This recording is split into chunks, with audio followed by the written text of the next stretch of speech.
Hello अस्सलाम वालेकुम viewers.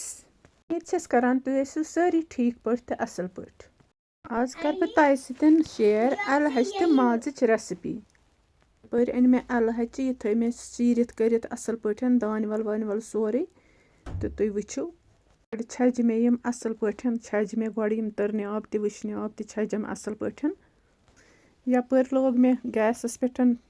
आब पतलस मजन अत मज त्रा मे यम छलित छकित सारे अल हच तुम वुचो अत अनो वह असल पट ग्रेक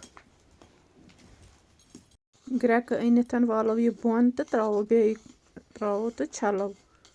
वन छलो बे अकि फिर यम तुम वुचो छान छलो यम असल पट इन मे अम ब्रो त्रोमुत थोड़ा लिद्र प्यूत तम असल रोजान यम तो छलित करित लोग मे प्रेशरस मज त्रो मे तेल क्या मे तेल थोमुत गोडनेथै करित यपर मे गंड त चॉप थमित करित यम त्रो अथ मजन तोतस तम करो यम फ्राई अत मजन यतस तम यम गोल्डन ब्राउन गछन। युत यम गोल्डन ब्राउन गछन अम पत त्रो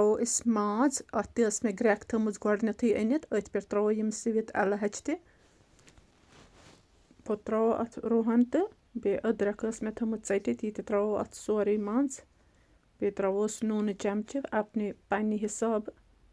यूत तुम खेवान छो तमे हिसाब त्रो तुम नून बे त्रो मे अत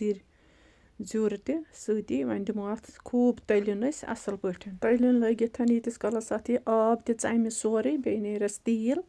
तम पत त्रो अत सारी मसाल यम तुम त्रावान छो कमे हिसाब छो तुम त्रावान बह त्रा पन्ने हिसाब मसाल मरचुवांगुन लिदुर नून बादियान शोंठ पाउडर बे त्रावस ब्लैक पेपर यम मर्च अत वनान बे दालचीन रचना क्या यम छस बह त्रावान यम मसाल तुम क्या पे छो त्रावान पन मसाल तुम हेको पन्ने पे मिल करोस तुम मिक्स यह असल पे यह मसाल अम पत रलोस आब यूत ज़रूरत आसत आब रलवित थवन कुक करनस पे वुचो तुम बॉयल गछान असल पे अम पत वुचो कूता गो यह तैयार 60% यह गोमुत तैयार मगर मे बासो वन अत माज दोर अम किन थो मे अत सीटी दिमो अत 2-3 सीटी तीस कालस माज सेन तो वन करो यपर गैस बंद दिमोस नजर माशाअल्लाह वुचो तो मे तुज अत सीटी थोत तुम वुचो क्युत गोमुत वन त्रो मे अत पन्ने हिसाब दान वल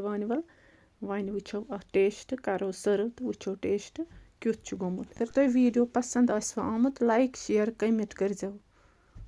अल्लाह हाफिज।